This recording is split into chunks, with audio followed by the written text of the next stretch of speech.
Er man så lige så bevidst om Afghanistan, som mange danskere er om Danmark? Er man på samme måde meget kærende omkring landets ved og vel og grænse? Eller har man simpelthen ikke mere overskud end til at tænke på den næste uge, måned?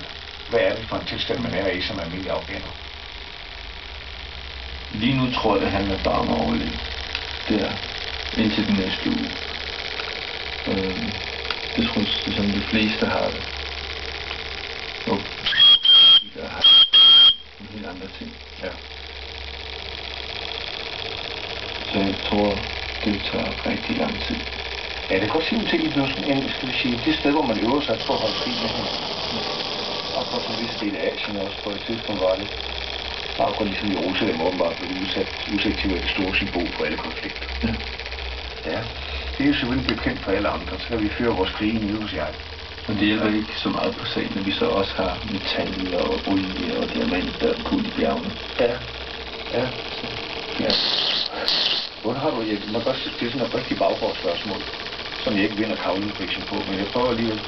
Hvordan har du det med, at du er taget hertil for at redde livet, og så er danskere, der står dernede og mister livet? Er det muligt? Det kan jeg blive rigtig vred over. Hvordan det? Jeg kan blive vred over, altså når jeg sidder her, jeg kan nogle gange sidde derhjemme og være så vred. På vores vegne? Eller på jeres vegne.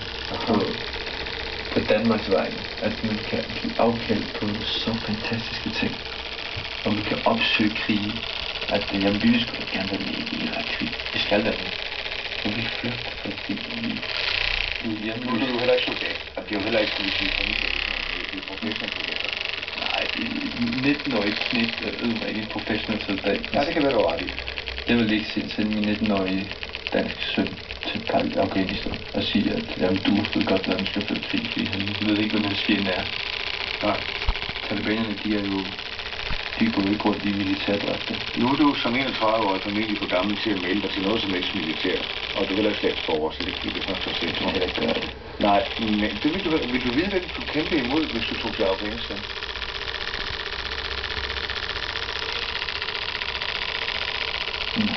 Nej, vel? Hvad skulle du ikke skyde på? Der er ikke noget. Alle de der er for mange fjender. Ja, men skulle du skyde på Taliban? Skulle du skyde på danskerne? Skulle du skyde på russerne? Eller skulle du, hvem der nu er dernede? Hvem skal man ikke skyde på? Jeg tror, jeg vil skabe min egen krigsherre. Det er en god idé. Og så vil jeg bede amerikanerne om at skride helvedes tid, og så vil jeg bede danskerne om at blive. Hvorfor dog det? I må gerne blive og hjælpe os. Vi skal ikke gøre det med